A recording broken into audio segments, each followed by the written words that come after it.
I've been coaching leaders for the last 17 years on topics like sales, growth, growing their business, getting more free time, priority management, marketing, building teams, unifying teams, growing their business, scaling their business, getting more free time, living on purpose.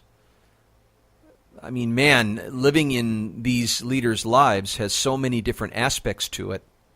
One of the aspects that I find very tender and really big for them is the idea of how they're going to create change by listening. And somehow throughout their careers, they have learned that change or creating change is about making things happen. And part of it is making things happen. So you decide on a state that you want to create, or you decide on an intention that you choose to create, and then you follow that intention by taking action, and then you have to overcome internal resistance or barriers to doing things that are more courageous, that are fearless, by going into territory that you don't know. You're in the battle of your current conditioned behavior because you're going outside the familiar and going into a new territory. And so this becomes the conflict, that you've made a choice, you're going somewhere, and now you have a current reality that's different than what you want, and you've got to make some informed decisions, some actions, some secondary choices that support the primary goals or primary choices that you have chosen.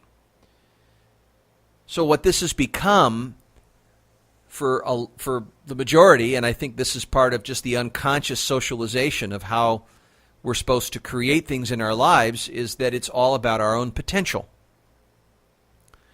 So in order for us to overcome the hardships or the barriers or what's difficult, to take the most courageous step, we have to look at ourselves. This is the assumption, that we've got to really look at ourselves for getting this thing to change. Yet, I've found that by creators looking more at themselves, they actually become lousy creators. Now, why is that? Why do people become lousier at creating what they want when they start looking at themselves? I think it's obvious. When a creator is focusing on what they create, when a woman is focusing on creating a baby, when an artist is focusing on creating art, their attention is not on what's going on with them. Their attention, rather, is on what they are seeking to create, what they're seeking to bring into being. This is a very distinctive difference. This is a very big difference in where they bring their energies, where they put their energies. Hence, when I am operating from what is wrong with me, when I'm coming from what I think I am or myself, who am I, then I am motivated by those concepts of what I think I am or what I think I'm not. And we fall into this so easily because over time we start to, through our own memory, out of the experiences we have, we start to gather from our observations conclusions about the way we are. And most often what I find is that deeply layered underneath, people have some very serious doubts about themselves. They have had experiences that have caused pain and injuries, and because of that, they've come upon a conclusion about who they are or who they're not, and they don't recognize going forward the dominance that that conclusion has in surfacing itself in consequences. They don't see how these mental areas, these cognitions that they download from and make sense of things from, play an active role in what seems to play out in terms of patterns in someone's life. So what the coach becomes is an ecosystem to be able to hear or see what one can't see. And what we often can't see is we can't see how we think and how it participates in creating the consequences that we would never want. Because when our motivations are attempting to prevent an outcome from happening, we find fear. And fear is a concept. Fear is not real. Fear is an anticipation of something happening because of what we've experienced in the past. It's false. It's a mirage. It's shadow boxing.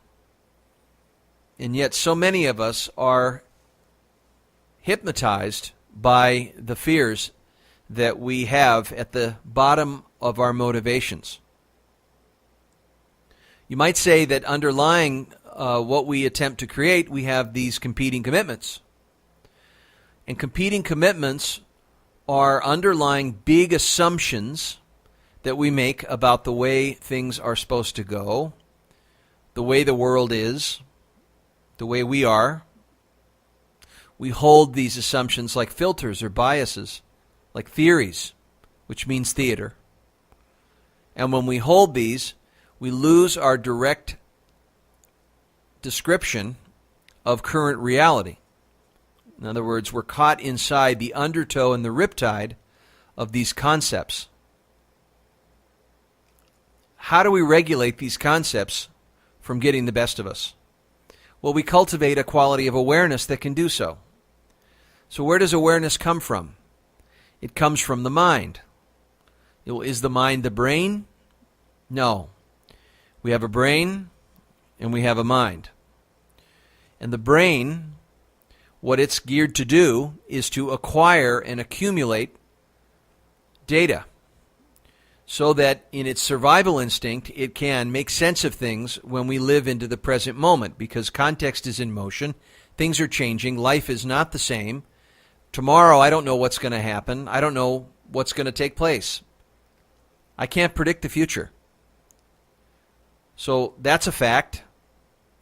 But what my brain wants to do by its own conditioned thinking is to draw forth my judgment as to what's going on and live in the certainty of that. Because the mystery is very confrontational. And yet, the nature of reality, the nature of things, isn't foreseeable. It's just unfolding as we walk. We have to move and do. The doings validate reality. With that being said, then how do we learn to think? Well, we learn to be aware of our thinking. We learn to be aware of the concepts that we hold about who we are. So if I have a negative opinion of myself that I'm stupid, in an attempt to offset that, I'm going to attempt, by manipulating other people and playing a costume, that other people will see me as smart. And I maybe get good at it. Maybe I really shape a lot of my life around guarding my preoccupation with looking stupid, looking dumb. Just think about how much behavior that would coordinate and how much behavior that could become restricting to taking chances, taking risks. So I might only set myself up to look like I know what I'm doing. I may play like I know what's going on or I know what I'm doing more than I really do. There's a lie. I can't be honest about what I lack or what I don't know because it's just too expensive. It's too scary. It's too worrisome for me to have the outside world see how stupid I am, because I'm convinced I am. Or maybe I'm convinced that I'm inadequate. I'm not enough. So I attempt, through my false self-making, I can compose a system to help other people see that I am not that. And so I live in these ideals. The ideals that we form are false standards that we live up to offset our shame and our negative opinions of ourselves. I haven't met a human being that doesn't have these at some level, and the reason why is we've all been through painful experiences. We've had people humiliate us. We've had difficult households. Everyone comes from a dysfunctional family. We've had a bully somewhere in our life, or we've screwed up and made bad decisions and they didn't work out. So we are in a accumulative existence.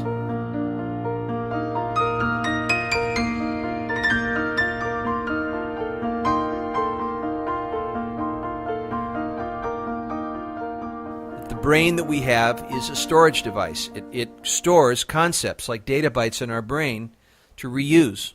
And then we reflex off those concepts as a way of surviving.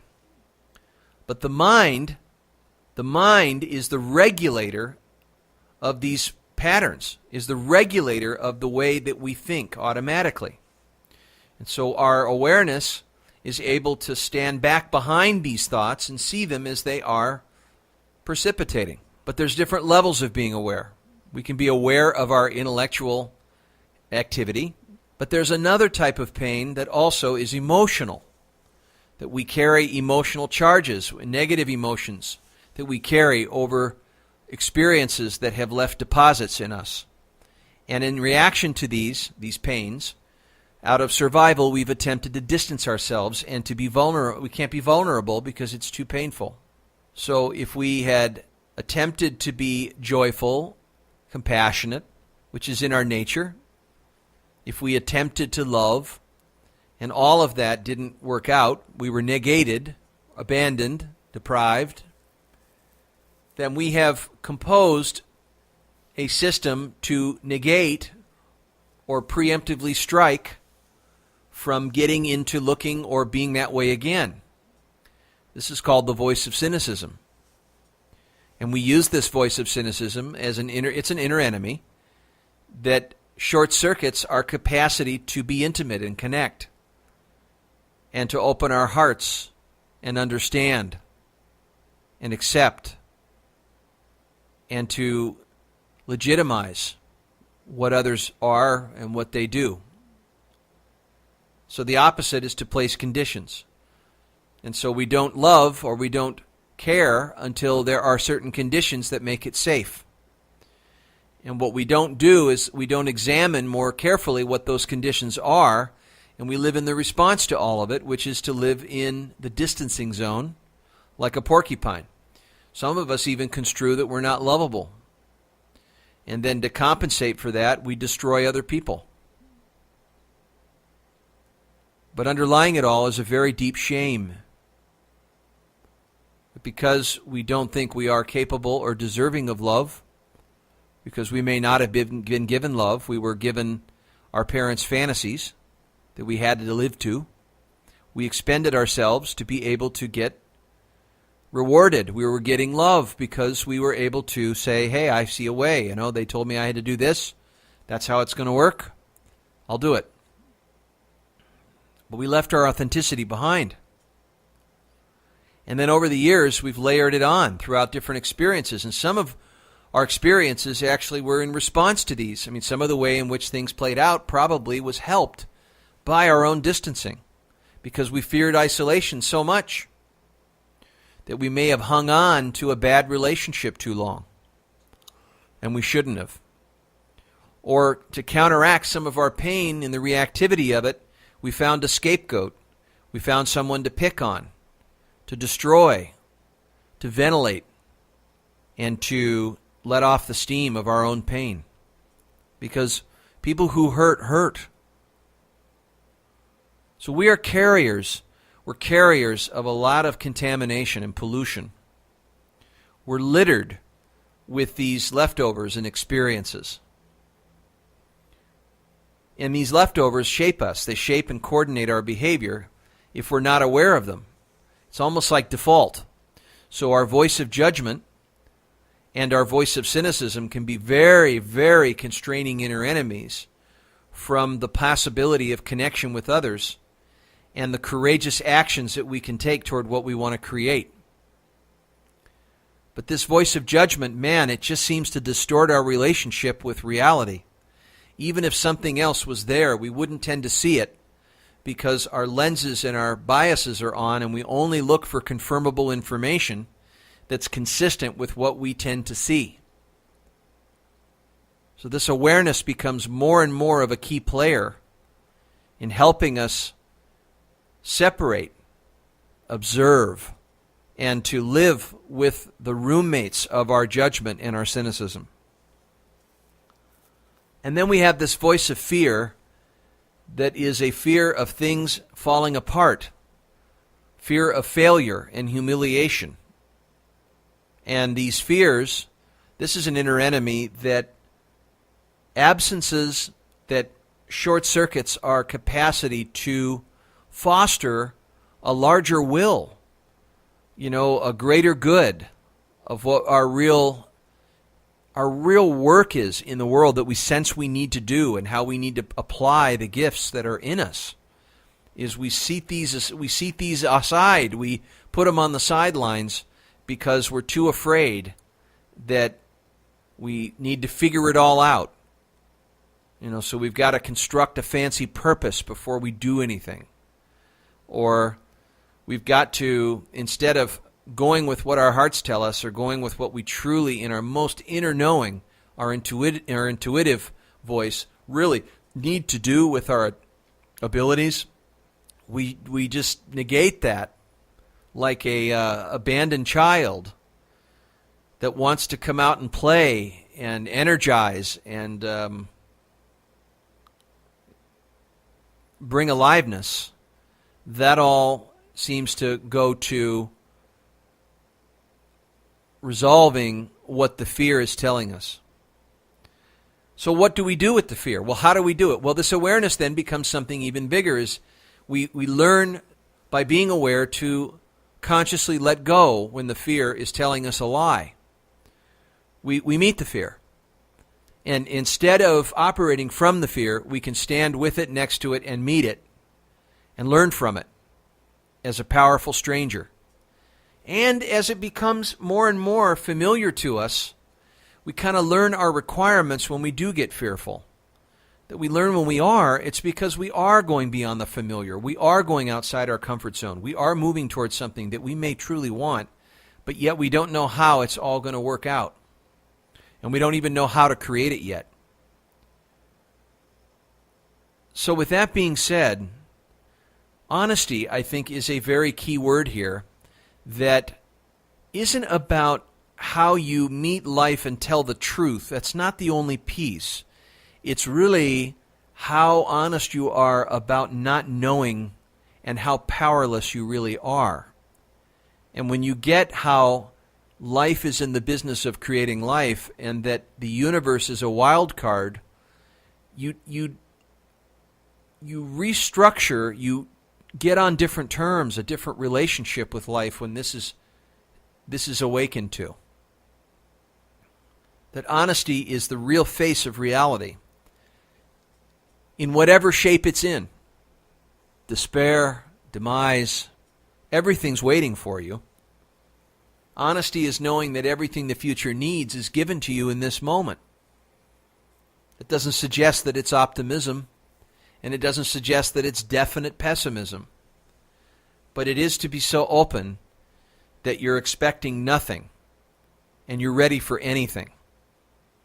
That's a boldness. It's like showing up. It's a warrior quality of occupying the honesty of what's currently in this moment.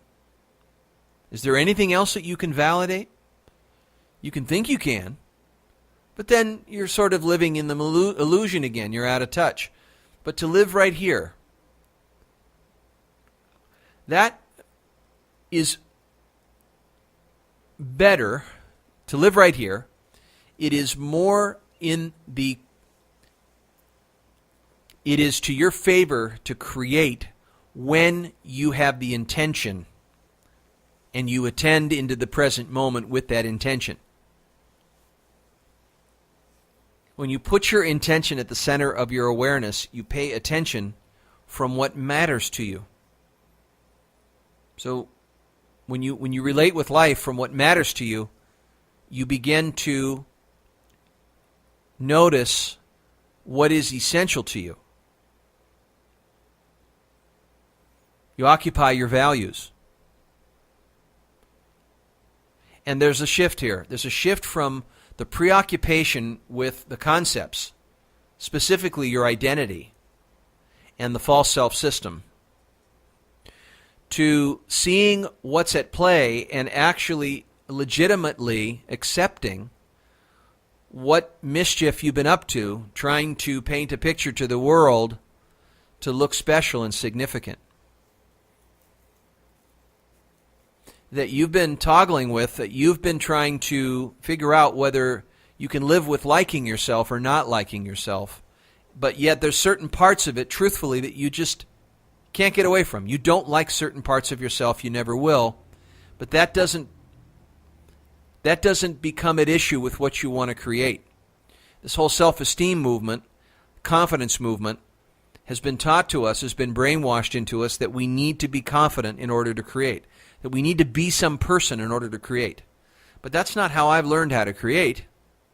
If I want to create cupcakes with my daughter, I don't need to be preoccupied with who I am. In fact, it has nothing to do with my identity.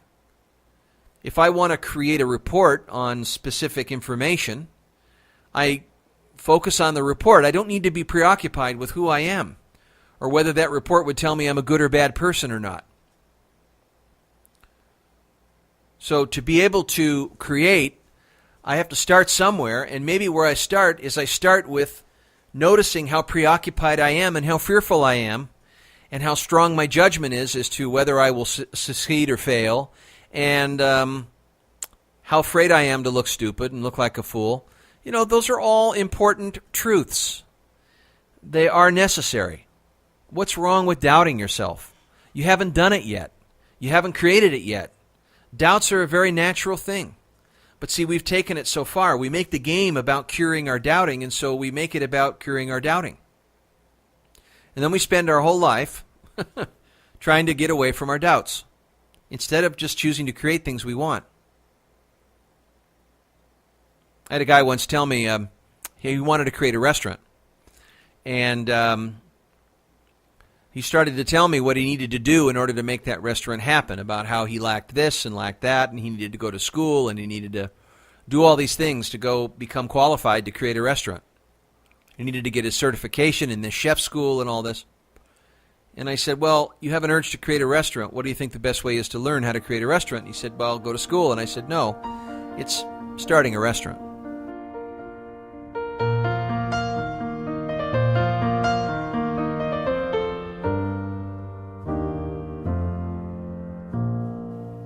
We don't learn by going and getting all the answers. The reason why we go and get all the answers is because we're motivated by the fear of looking stupid, or we want to predict the future. So we go to try to find all the right answers. And yet, if I look at most creations, very much the creation itself didn't depend on the original answer someone had. They wouldn't be creating if that was the case, because creating is not connected to what you know. Creating is bringing something to exist that doesn't exist yet. Some things you might know, but most of the process will involve you learning as you're going along. The only way to learn how to create is by doing something. Right? Ready, fire, aim. Not ready, aim, fire. So we spend all this time getting ready to get ready, to get ready, to get ready, to get ready, to get ready, to get ready, to get ready, to get ready. When what's really at play is we've come to a state of inaction because we're afraid of the risks. All that is simply we're getting over-dominated by our concepts, hence our fear. So we have a lot of competing forces inside of us. Do we want to live out of the concepts, or do we want to live out of the choices that we make? I suppose that's a choice, isn't it? It's a choice of orientation. Do we want to orient ourselves to the creative in our life, or do we want to orient ourselves to react and respond to the circumstances? I suppose that's a fundamental question, isn't it? I choose to create what I want in my life. I take my cues and my signals by being a predominant creative force in my life. Does that mean I have to change who I am? No. If anything, that helps me understand more of who I am because I have to have a place to start. But that's not my point of reference in making changes in my life. Self-improvement is a hobby. But creating is what it's really about.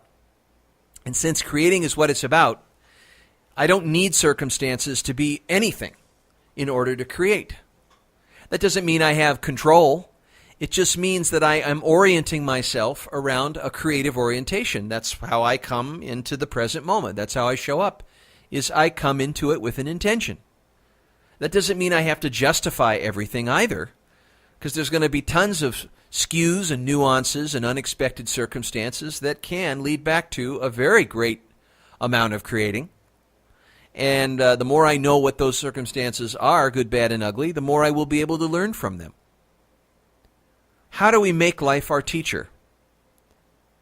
We make life our teacher by moving more creatively, having a creative process. Does that mean that without a creative process we're a bad person? No, but I'm hungry to be involved in my life and to create something because I'd like to make the most of while I'm here. Will it be fulfilling? Sometimes it will, sometimes it won't, but whether I'm fulfilled or not is not what my creation is dependent on. I'll have a lot of bad days on what I'm creating. I've written books, I've created coaching clients, I've created business, I've created all kinds of cool stuff at home, I've created projects, I've been creating just like you. And what I'm noticing in that creative process is that I don't really know the requirements of what it's going to take unless I start. That the requirements are not foreseeable. And that as I go along, I begin to get very conscious about the requirements so that I can build capacity and create and move past those creations. So how do we get unstuck?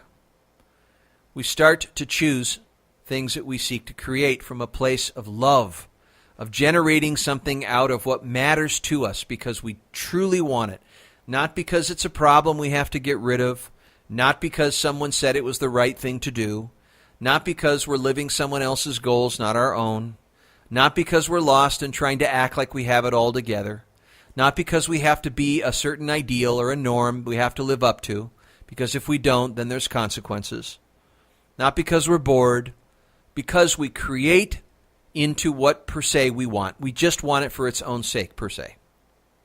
Those are the best creative efforts. Is to create out of our love for the end result that we want to create. And we love it by imagining it. It's a fairy tale. It's something we want to create. When Alfred Hitchcock would create a film, he would have the film in an imaginatory image in his mind. He would create from the idea of the film. He'd fall in love with it. That was his favorite part. Then the other part would come with trying to put it all together. That was the part that he dreaded. But what he loved was the initiatory stage of germinating the original film idea. Where do ideas come from? I don't know. I think ideas come from a lot of places. Creativity and creating are two different processes. I can be very creative but not create. And I can create and not be very creative. But they're not the same. I don't need to be creative to create. I don't need to be creative to create a child. I don't need to be creative to create a great painting.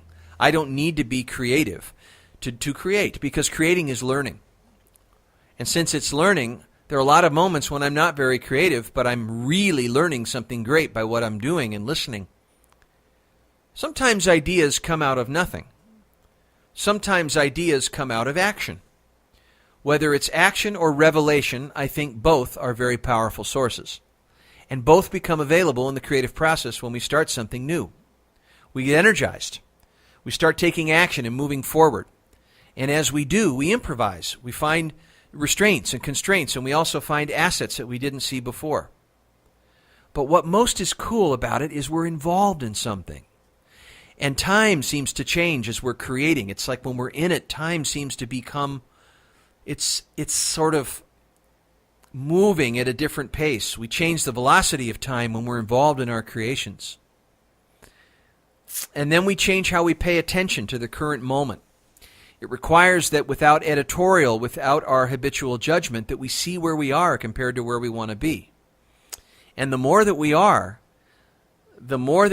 honest about it and truthful, without positive thinking, without lying to ourselves, we're able to see where to change or what to change. But we take our identity out of that process. It doesn't mean anything about who we are. It's separate from us. It's third person. It's not first person. It's a creation, and we're a creator. Whether that is a business or our own life-building process, our own values, our own outcomes, our own causes, our own callings, our own careers. Those are all creations that we're bringing into the world. So I hope that this message has touched you in a deep way, that you've thought about several things you may not have seen before, that you say you have the opening of eyes a bit from what I'm describing to you.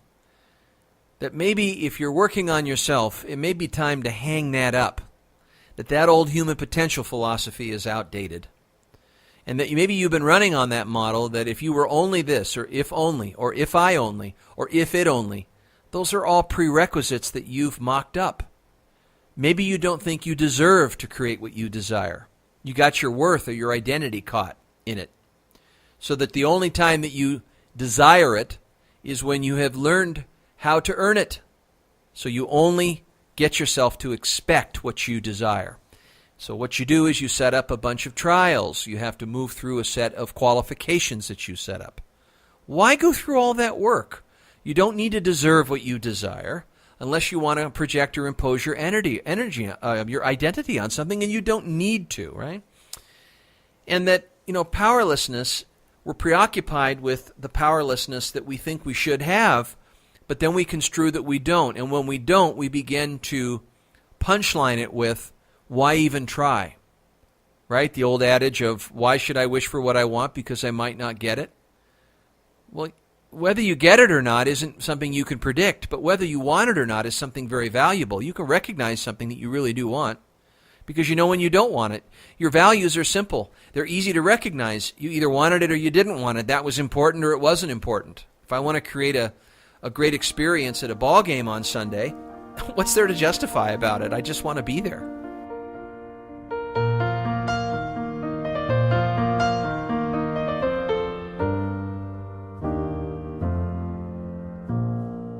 If I want to create a book, what's there to justify about it? Whether I'm qualified or what it means about me or who I am and all that. I just want to create a book.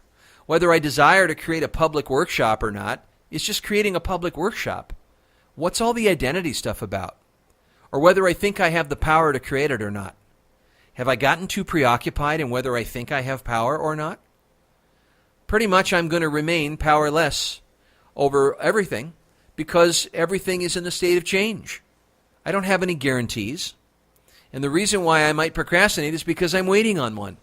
But there isn't a guarantee. All there is just start and learn and reflect and then relearn. By replanning, retuning, it's a continuous process. But we have to step back and we can see by reflection what's actually going on. We can see the kind of the current structure that's at play in our lives by seeing how our voice of judgment is leading to certain patterns that we are enacting in. That by looking at the world through the lenses that we do, we create a strategy. And out of that strategy, we behave. And out of that behavior, we create consequences. And what's that structure geared to do? Well, by thinking the way it's thinking, it inevitably, irreversibly will move toward those consequences. That's why we set goals, but we're often not able to maintain course after we succeed because it's booby-trapped, it's rigged, it's going to backfire because something else, a concept, is still more predominantly the motivation in the system. That's why when you move closer to sometimes a vision or a goal that you have, you find yourself ambushed or outlawed or neutralized to go backwards because the underlying structure doesn't support. It's not in favor of your goals. It's in favor of your concepts and being right and certain. So how do you work with your concepts? You become aware of them. You regulate them. You just hold them. You don't try to fix them. You don't try to rearrange them. You don't try to tell yourself a lie. You don't use affirmations. You don't try to deal with the concepts. You just leave them outside. They're just part of the current reality you have. They're just something you observe. There they are. There they are. Look at that marvelous concept. Look what it does. I understand the patterns that are at play when I am operating from it. Boy, look at that fear. Boy, is that strong. Listen to the gravity of that fear. Boy, I wonder what it wants. Man, that's a really interesting fear. It's like an old friend. Like an old dog. You call it over. Come on over. It's just fear. That's all it is. If you want to live inside of it, you can. But you don't have to. You can be separate from it. Or there's my emotions. There's those negative emotions. Man, look at that anger. Or, wow, look at that sorrow. Or, boy, I really was trespassed against there. I'm not downplaying how these things are. I get how they are. But they don't have to be the standard of reference from which you mobilize action. You don't need to operate from them. You don't have to. This is not about overcoming them. This is not suddenly you taking your power back, and defeating the enemy. No, it's learning how to respect the enemy more. It's not overconfidence. It's preparation. It's honesty. It's having a direct relationship with life, like an acquired taste, of living with the emotions and being in contact with them. What the Creator learns is they learn how to deepen their relationship with life itself. That it's okay to live right within life. Right? That life is in the business of creating something. It's moving all the time. We're in the ongoing process of evolving. We're in a constant drift away from where we were and into something new. Something in us is constantly ready to be born, as something is ready to end. That's the eternal truth. That's just the nature of the reality that we have. But if we're there to be there for us, if we're there to be there for the world, if we're there to live into our places of most potential, where future possibilities can become really, really meaningful to us, and we can live into those possibilities and begin to organize our lives around those principles and possibilities that we choose, then we simply organize our decisions and actions around those. It doesn't guarantee that they will come true, but it orients us in a very interesting way to learn, to be involved in life, and to be present. And I don't think there's a better way to offer ourselves to the world. I think there's a definite, coherent quality of offering ourselves to the world in terms of the ecosystem that we live in that our own communities require this courageousness that we have, this ability to be aware and bring our attention this way to what's going on and be able to manage or foster an intention towards something that matters to us. That being true of ourselves, true to ourselves, is a very powerful choice. And it's one that I suggest that you consider. So these are some of the principles that we teach and coach on in our VIP coaching process. I call this no hype allowed, in that we regulate the human hype out there, the human potential hype, that really in the self-help movement doesn't work. And I don't know why someone hasn't gotten into maybe what we're talking about is what Michael Moore might say about the self-help movement, and saying that only 20% of people who follow it really do something with it and are successful. The other 80% don't, and I think that's worth looking into. So rather than doing all this work, you can think more structurally with things.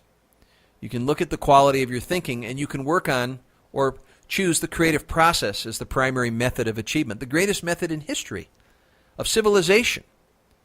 We are natural builders. We are generators. We are natural creators. It is our birthright. It is part of the origins of our own nature, down to the very core of who we are. We are creators. And to create is to lead. To create anything is to lead. It's to lead into territory that is not familiar. So one of our core pieces of our work as coaches is to expand, is to help you master your own personal mastery in creating, in bringing into being the qualities in your life that matter most to you in the heart. So that as you create the universes that you want, you live in them and then continue to create new universes and live in them.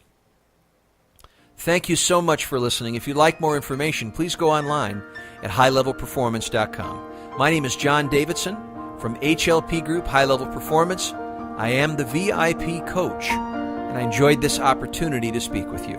Thank you very much.